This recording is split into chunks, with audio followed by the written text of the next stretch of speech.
Seasiders TV, back at it again. We are here tonight just to do a bit of chatting town, which is basically just like a discussion with the boys. If you see a bit of fuzziness here, it's because the lighting in my house isn't brilliant, all right? So just is what it is.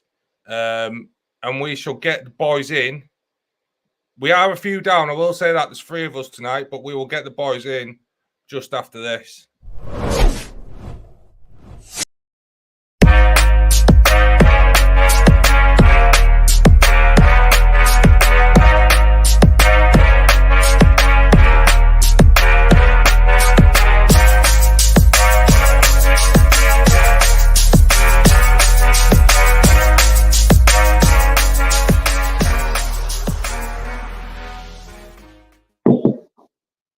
Yes, chaps. Here we are. How we doing? Yeah. To my right, we have got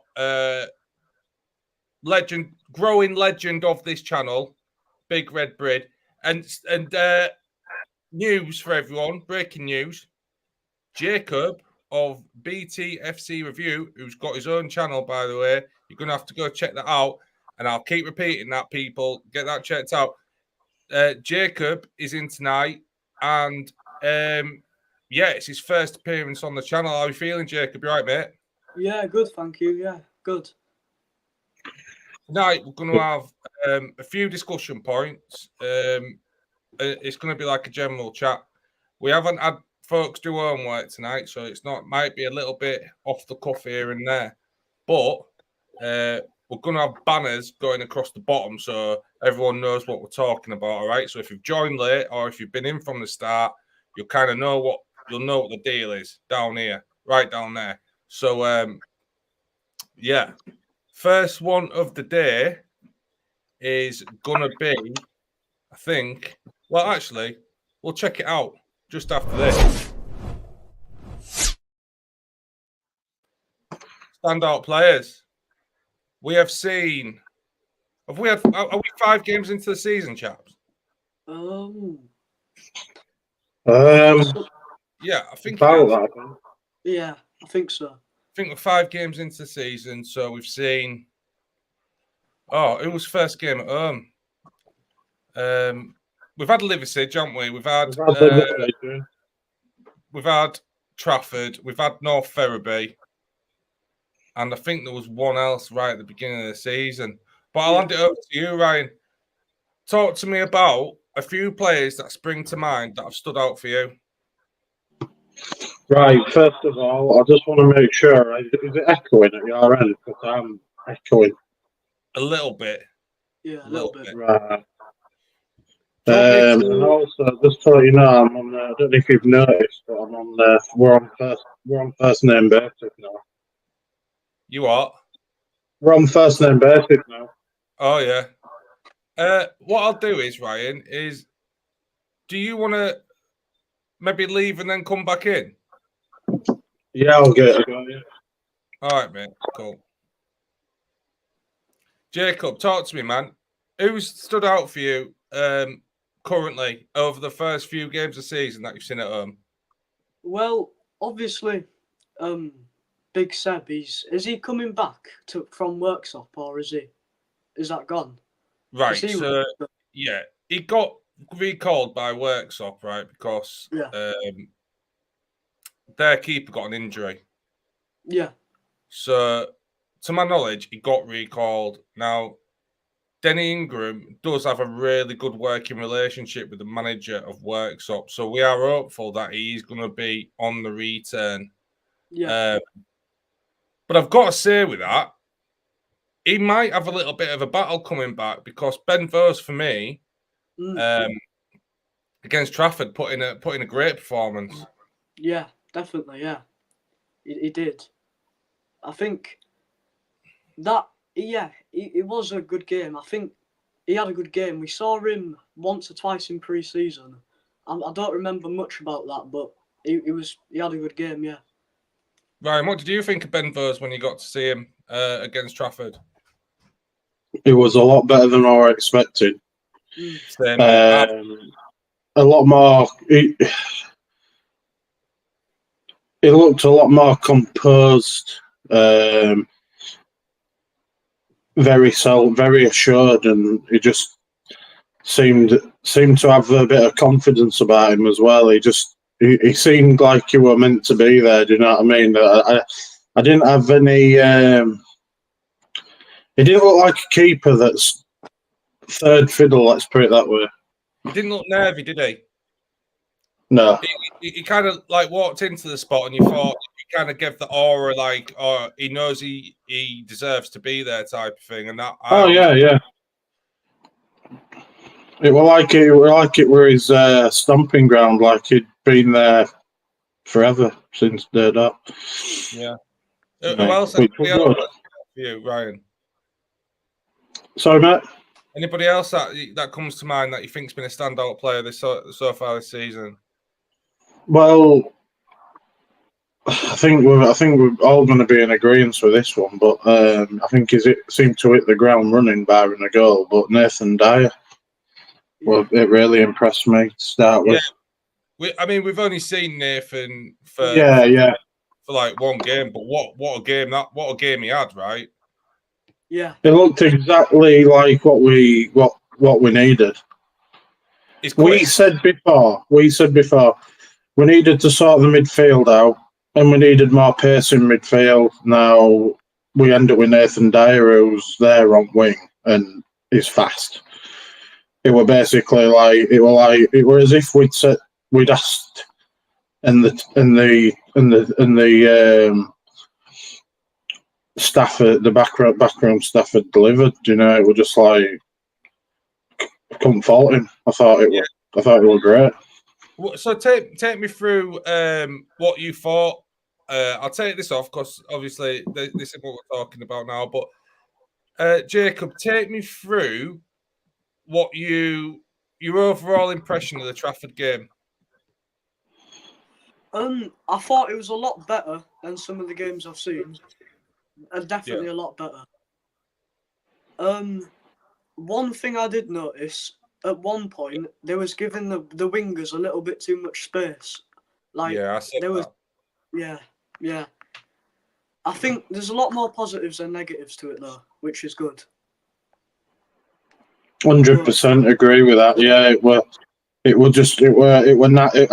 I keep saying it night and day. We're complete different team to what we've seen since pre-season. They just looked a lot more.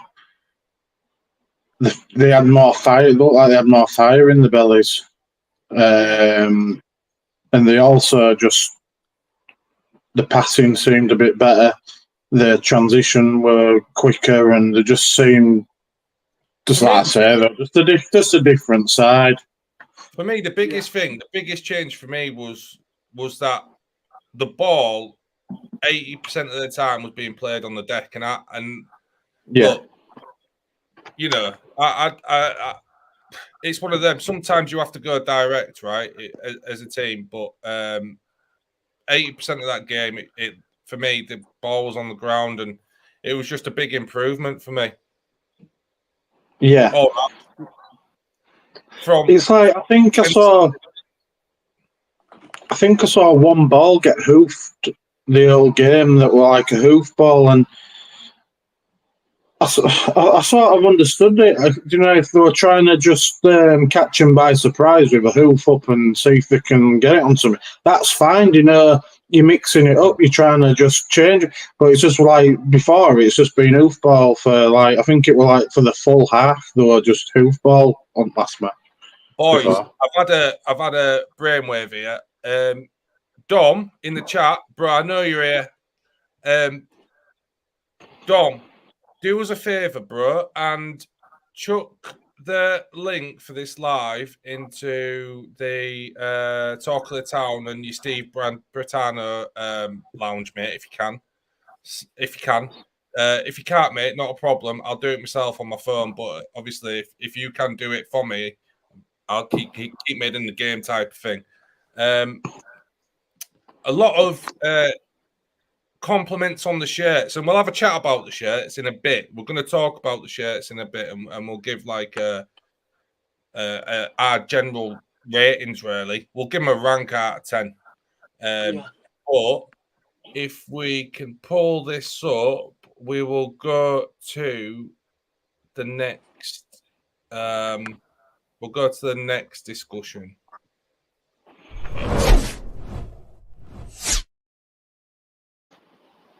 The Denny Ingram effect. So what I want to talk about, boys, is how that guy is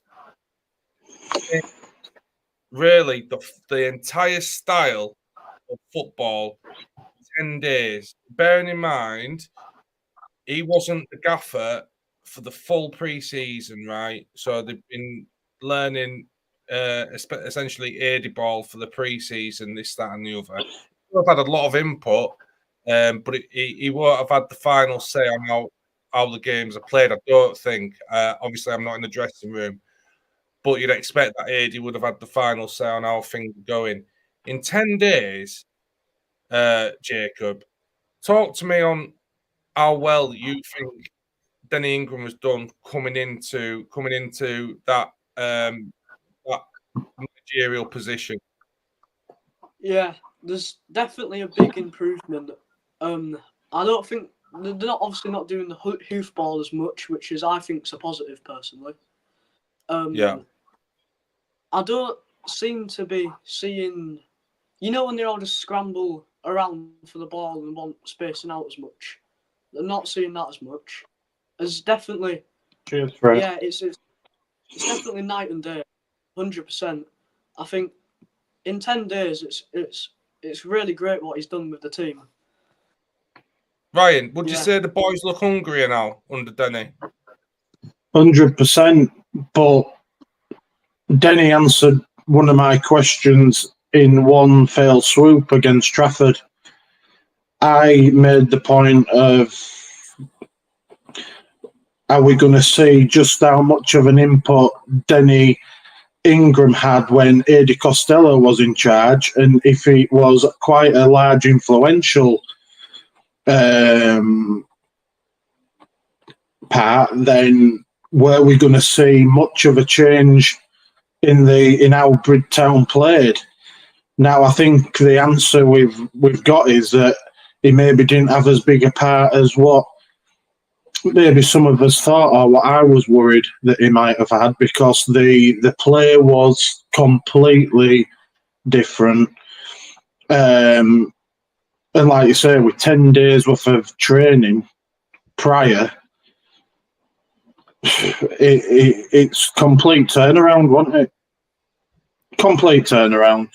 And I think we can all agree that it seems like he's a no-nonsense guy, and you're going to have to fight for your place. There's going to be no givens. You're not just going to turn up, think you're the man, play. It's prove you're the man, and you'll get your place.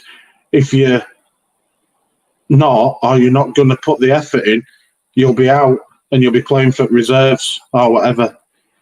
Yeah, and I like that. Now, obviously, I haven't actually seen him training or anything, but I get vibes that that's the type of bloke that he is. There's got to be competition for places, right? And you've got to keep the players hungry, and you've got to know that there's always another guy that's hungry to get your place in that team to push your levels on. I think Denny Ingram's done real good. Look. We can't over-egg the pudding just yet. We've seen 90 minutes. So, there is that thing to temper it. Because, who knows what's coming in the next game. The chances are that it will be another performance and another level on top of what we have seen. But yeah, for the first 10 days, you've got to say it was a real turnaround from that team. They looked totally different. Yeah. They'd gone from looking like a bottom of the league side to literally a top 3 side or thereabouts. They look like, if they perform like they did against Trafford, against a majority of the teams in the league that we're in, we will be coming out on top. You can't see that being a relegation team, can you? You just can't. There's not with. They ticked all the boxes. They ticked all the boxes. They were just unfortunate not to get a goal, and unfortunate that Kula didn't turn the penalty over. But at the end of the day, it is what it is. You know, barring that, it was a great performance.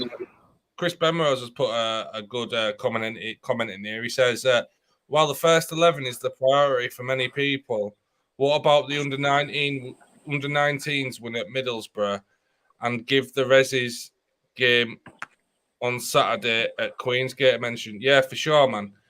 We had planned to do that, bro. So let's just go straight to that now, and we'll pull that one up because we are meaning to talk about that.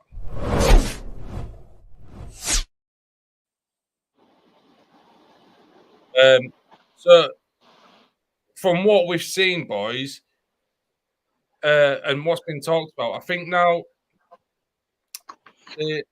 at least it was the season before. I think it was Jackdaws, and then I think it was it Bridlington Town Rovers? So it was like Jackdaws to Bridlington Town Rovers to the first team. But now I think the pathway is for local talent. I think it starts at Jackdaws, and then I'm not sure what's happening with Bridlington Town Rovers, or I think that's just called the reserves now, right? I'm getting confused. If anybody's in the chat who can help me with that, I think it's just reserves, isn't it? Now they've put in an under-19s, basically like an academy setup, which is awesome news, right? The more talent we can get. I mean, I was talking to, Dan Rogers was talking to me and you today, Ryan, about it. He mentioned briefly. Yeah. He said the more talent you can get, you can pull from the local pool of kids that you can then get on contracts if they reach the level. It's going to save you loads. It's going to save money, which then can be put into different areas of the pitch. So, yeah, a great initiative. And to go away and spank Middlesbrough, first competitive game, by the way, to go to Middlesbrough. It won't have been at the Riverside or anything like that. It'll have been at their developmental. Obviously, yeah. But to go to Middlesbrough on your first competitive game away and spank them 4-1. Yeah, who wants to talk on that? It's incredible, isn't it, really? I mean, I don't know how it works with under-19s. I don't know if they have a big enough pool of players. Do they have like a first-ish team and a second-ish team or what? I'm not 100% sure. But either way, you'd expect a team like Middlesbrough in Championship to have a good youth development and have some real good quality under-19s. And therefore, for us to go there and spank them 4-1, it's just like, I couldn't believe it. I think Leeds will obviously be a big test because I know Leeds have a real good youth development, don't they? That goes without saying that they are well known for that. So that'll be interesting, but it'll bring a good gate and everything, and that when it comes down, it'll be great. Yeah, Leeds Queensgate in April. Yeah, but like you say, it's all good because it's like Dan was saying. I'm sure I picked up that it's like. You can pick your players that you can contract and get your quality players and sign them and they can play. And the ones that don't sign a contract, well, not that they don't sign a contract, but the ones that you do take on that maybe don't quite make it or for whatever reason aren't in there, they'll just they can get sold. And again, that brings money into club as well. So it's all good, positive stuff. Jacob, what's your views on well, not what's your view because you'll think it's good, but talk to me about it. What do you think about all that? Yeah, I think I've not seen an academy for Bridtown before, so I think it's good that we've got like a development team or something. It's great to get. Team, yeah, great to get a 4-1 win against Middlesbrough. That was really good. Yeah. Good to see. I think there's going to be a few tough tests with like Leeds and Barnsley, but so far it's only been one game, but it's looking all right. Like you said, to go to Middlesbrough, win 4-1. 100%. And then you look I at just go on, Ryan. sorry, just one more thing. I think it's great that they're working with CYP as well, because they've got a really good 4G pictures there, and obviously I know that like Chris Kirkham and stuff does a lot of work up there as well, and it's good that they're actually really working together with them to develop these youngsters, because I don't know how much they had of an input working with them previously with under Peter Smurthwaite, but it seems like they're really going to use this CYP as a place to really get these players developed, and it's all good. It's got to be good for CYP, and it's good for the club. I would say, obviously, you've got Denny Ingram and you've got Michael Coulson, who have had a lot of experience with how Scarborough and other teams have done stuff in that kind of regard. So they've got a wealth of knowledge, really, on how to set it up, how to make it successful, how to get interest and get local kids down and really trying out for these spots. So I don't really think they can go wrong. Yeah. Talk to me about reserves. Reserves slapped someone. Was it Skullcoats Amateur? I don't know. Yeah, but it was Skullcoats Amateurs, and it's a kid who want the slapped up. They seem to be slapping everybody up, don't they?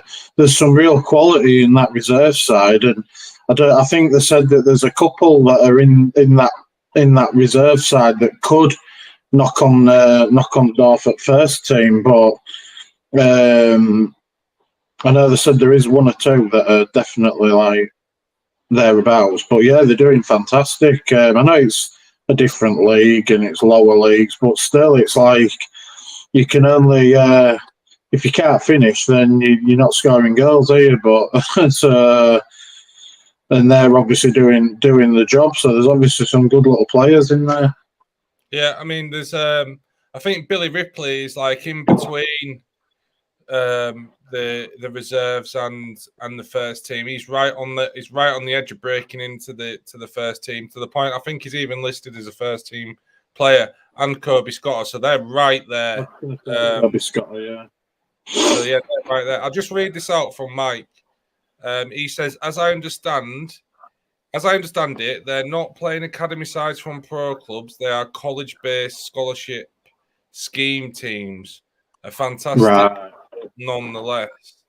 That was great. Yeah. Yeah, I mean, all I can say on that is when the Bridtown page posted the result, it was the official Middlesbrough club badge they did it with. So whether it's a scholarship college-based team or not, they are within that Middlesbrough umbrella. Yeah. And I think I don't think Middlesbrough had put their name to them if they weren't part of the club type of thing. But it was great comment there, Mike. Yeah, it opened my eyes because I didn't realise that it could have been that. So Mike cleared this up because I was getting a bit confused with it, but he's done a better job of kind of outlaying it. So the Jackdaws have a brilliant relationship with the CYP and Brid Rovers, who are feeding players in junior adult football and intertown reserves. So look, it's a quality setup. Well, it's just getting more and more branched out, and the umbrella's getting bigger and bigger, and you just hope that some of these local lads can break into this team, because it would be awesome to see. We have got a message in from Chris Kirkham, so we'll go straight to that, because the this guy knows pretty much everything when it comes to youth-based football in the area. Knows his apples. Yeah, cheers, Chris. He's well. This will be the definitive answer here. This will be spot on. Pathway is now Brid Rovers under 12 to under 16s. Jackdaws was merged into Rovers. Then Rovers adult teams into reserves. So there's your kind of juniors into the kind of adult scene. That's how it bridges across. Then the soccer school is working with the primary schools to help provide players to Rovers. So look, there seems to be I was going to say a really clever saying then, but I forgot it. So unlucky. But they've got a lot of pans in the fire, right? They've got a lot of stuff going on. Like if you can kick a ball in Brid and you're willing to be disciplined with it and you're willing to listen to people like Chris, like Denny, like Cooler, like the boys at Rovers, like the boys at Jackdaws, you have a chance to get yourself into this level of football and beyond, which is mint, right? Yeah. And just one thing I'll say is, and after that penalty kick that Lyndon took at weekend, I think you should be getting down there as well. Get yourself some football play. All right, so Billy Ripley and Ryan Benrose, products of the soccer school to Grassroots and now at Bridtown. So look, it works. The proof is there.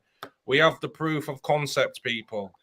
Get your boys down to soccer school with Chris, right?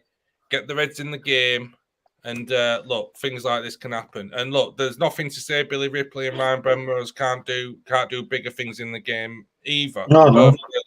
They're both really young lads. So look, the future is bright in Brid. I think we're basically looking at what Scarborough did maybe 10, 15 years ago. Or maybe a bit more than that. It kind of feels like that, and we're right at the beginning of it. But everyone just get behind it because it's coming, and people are putting a lot of hard work into it. Jacob, what's your thoughts? Yeah, it's good to see players coming from, the Pathway Soccer School throughout the pyramid, let's say, through to potentially first team football for Bridtown. It's good that's happening. It's good to see like local lads as well playing for the team. What football have you played, Jacob? Sorry? What football have you played, Jacob? What were you doing or been doing? I was going to soccer school about maybe 4 or 5 years ago, and then nothing much after, really. So you have got a bit of a background in it, haven't you, mate? Well, Chris will know. Yeah, I've got. Yeah. Sorry? So Chris will know, won't he? He'll know all about you, won't he, Jacob? Yeah. He will. Right, so let's think. On the other side of this, we'll chuck another discussion point up and we'll get into it because we spent a bit of time on the grassroots football in Brid and what's going on with it, which is shout out to everyone involved. And above all, shout out to Dan Rogers and the ownership team behind actually really, thinking, no, let's do something with the area, the talent within the area, because I think that has been slightly overlooked in the past. Yeah, it's great talking to Dan and finding and really you learn a bit more about him each time, and you realise just how knowledgeable he is, and the sort of you get some good feedback from him about what's happening and stuff. Whereas obviously when a new owner comes in and obviously we know that they do the energy and everything else, but you don't know what the football acumen is like, do you? Yeah. So next topic I think we'll do, and then we're going to do a prediction league for each game, and we'll do a graphic for that. So if you're a regular in the chat, Dom, get involved in this because you're always here, bro. Mike Connolly, if you're going to be a regular, mate, get yourself in for this prediction league. We'll have a prize at the end of the season. Chris, I know you're a busy man, so you might not be here every week, but you know what? Look, if you want to have a go, mate. But I know you probably can't make it every week to these things. So we'll do a transition, and we'll get into another few quick discussion. Let's get our Seasiders TV man of the match in for Trafford. Let's not try and make this one too long. I think because the previous segment took quite a while. I'm going to go with out of two for me. It was either out of Benvo's for his distribution and playing out from the back, or it was going to be Nathan Dyer. I want to say Jack Morbillen because he's sponsored by Seasiders TV, but I can't give you it this time. I'm sorry. There was people who shone above you in this game. So my vote this time around is going to go to Nathan Dyer. Jacob? Yeah, a bit of an obvious one again. I'm going to go Nathan Dyer. Definitely, Nathan Dyer for me as well. He had that wow factor. I saw him running down wing and actually running at players and taking them on, and his pace and everything. I think it were like Jacob said. I think it's just a bit of a no-brainer. It's Nathan Dyer for me as well. Well, that's just across the board. Nathan Dyer, you are the Seasiders TV man of the match for Trafford. Well done, mate. There is going to be a league table for that as well. You're going to get basically 3 points for a man of the match performance, and at the end of the season, we'll do something for that player as well. So yeah, that was your man of the match for Trafford. Here's one, boys, and we're going to get into it. Like we always say, super honest here, people. Say what we think. Whether it's popular or not. So this one's not going to go down bad, by the way. It's going to go down pretty good. But let's talk about this, boys. We're all wearing one, right? Shirts out today at the club. Get yourself down. There's plenty of them. Plenty. I reckon if you're quick. I reckon they'll sell pretty quick at the next home game. Jacob, what's your overall thoughts on the shirt, mate? On both of them? I think it's I definitely prefer the away shirt to the home shirt, but they're still really nice, both of them. I'm a big fan of the away one though. Definitely the away, in my opinion, is better. Yeah, I prefer the away shirt.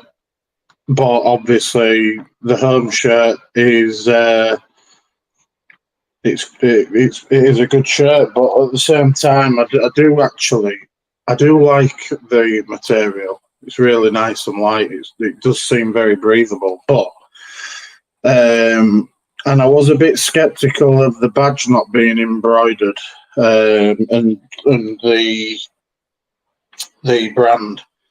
But at the same time, I've come to realise on it being such a light material as well that you maybe wouldn't be able to embroider it. But I'm happy that it's not stickered on because it can peel off, and the actual quality of the printing seems pretty good, and it's actually looks like it's actually into the fabric. So it is a good. I do like it. I do think it's good. And I think it's pretty fairly priced when you look at price of other shirts as well. But it's like I said to you, Dan, isn't it? If you can pay 75 quid for a Leeds top, you can pay 50, 55 quid for your local team shirt. So go out and get one, help your club out, and get a lovely Bridlington shirt. So Ryan, give me a rating out of 10. You can use 0.5 system. Fitting and everything's good. I'd give it. Obviously, I think this is a nice strong number, but I would give it a 7.5. Yeah, Jacob. Probably an 8. An 8. Yeah. An 8.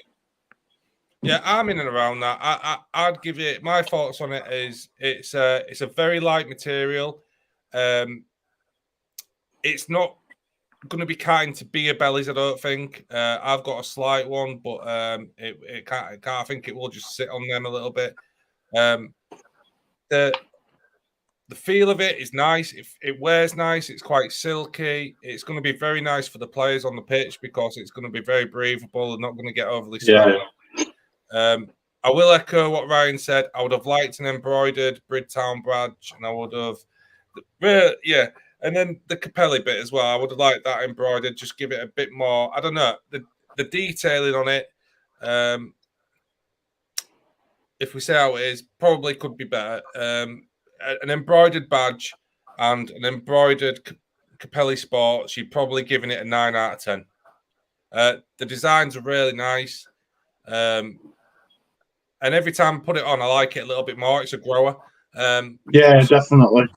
So what I'd say is that really good effort. Like the shirt.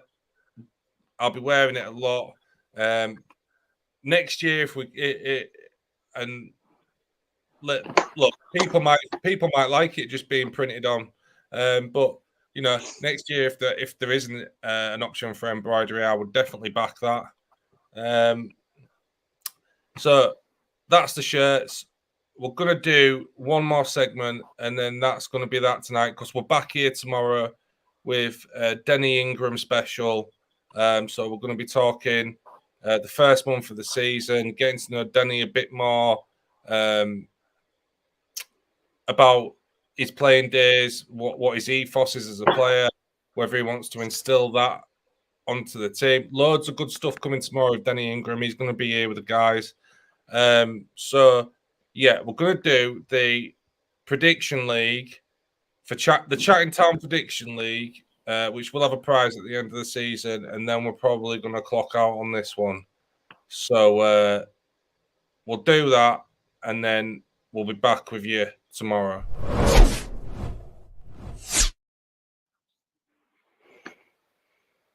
Prediction League, boys. We have got Bishop Auckland away on Saturday. I'll go to Jacob first. I'm going to have to put this in my notes, so people, I'm going to have to be on my phone. But Jacob, give me a prediction for Bishop Auckland away, mate, please. Yeah. So I believe they're newly promoted. But I think they're 19th right now. So not a great start to the season for them. But I'm hoping to get at least a point. I would love to get a win. Or just a point I would take, but I'm probably going to go 2-1 Brid. 2-1 Brid, Jacob. All right, cool. Ryan? I personally think that the boys are going to go up there and do a job on them, and I think it's going to be 3-1 Brid. 3-1 Brid win for Ryan. I'll get up. I'll see if we've got any more in the comments. Jacob's kind of gone out there, but we'll carry on. I'm going to go for, and listen, I think this will be a good result for Brid. I want them to go there and just, and a win's a win for me. 1-0 I'm going to go with. Brid 1-0. Brid 1-0 win. Let's see what Dom's got in the chat.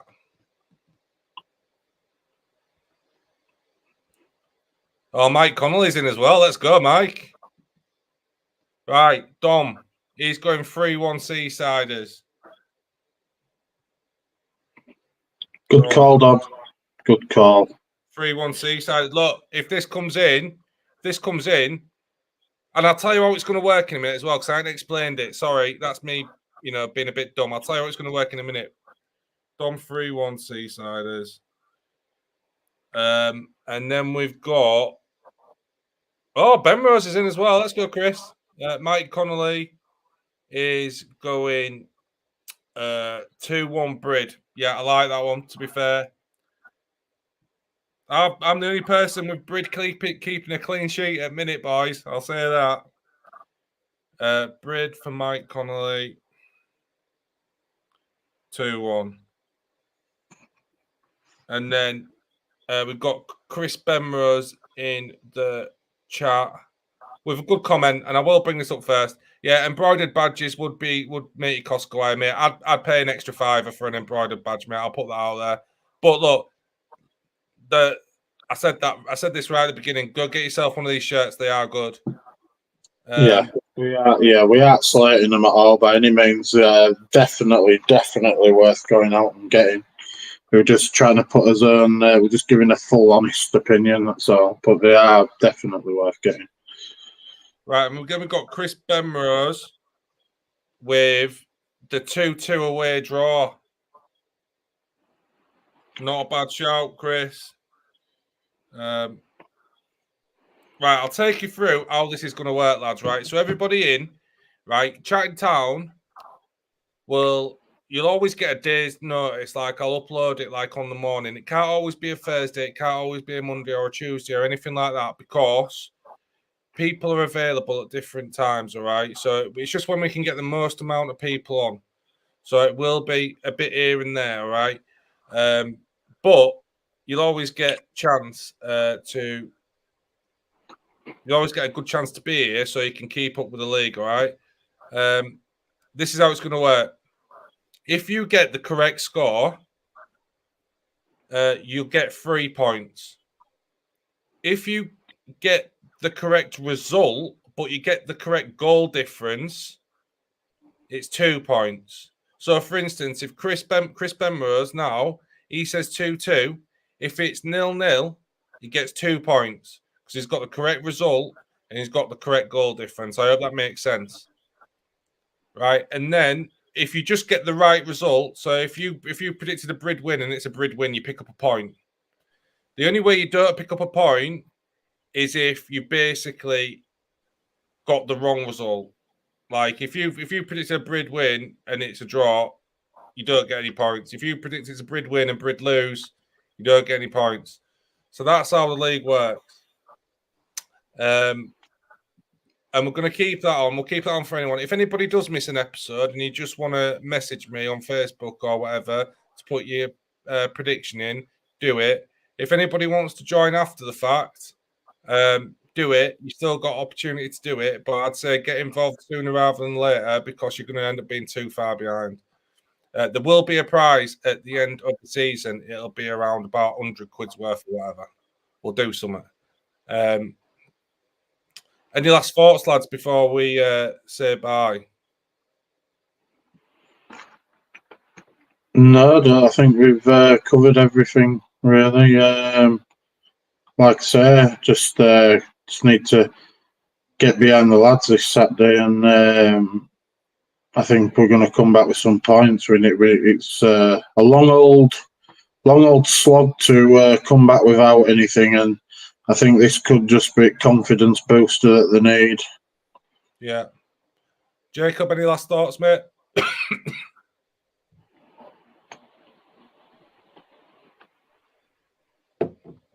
Can you hear me, Jacob? No, I think he's lagging. Mate, yeah. We'll take Jacob out. Listen, what I will say about Jacob is he has a channel called BTFC Review, right? It's on YouTube. At the minute, it's got 17 subscribers. I am preaching to the choir here. We've only got 60 on Seasiders TV. If you haven't subscribed, please do. If we get to 63 tonight, I'll be buzzing. We've got 6 people live at the minute. If you aren't subscribed, please do. But do me a favor. Let's try and get Jacob to 20 subscribers for the next time that we come on Seasiders TV, which is tomorrow, which is a manager special, right? There's all the questions are laid out. I'm going to send them to the boys. It's going to be a real slick operation tomorrow. We're going to let Denny do most of the talking, talk about his journey in football and how he's going to implement what he thinks is going to be a winning culture in Brid. So it's going to be mint. So just do everyone a favour. It does take a bit of work to get this all sorted out, all the graphics, all this, that, and the other that I do behind the scenes, this, that, and the other. So if you haven't subscribed, please do. If you haven't liked the video, please do that. I'm not trying to beg here, but it just helps us get out to more people. That has been Chatting Town. Remember to tune in tomorrow for the Denny Ingram because it's going to be live. But that's been Chatting Town. That's been us. Peace.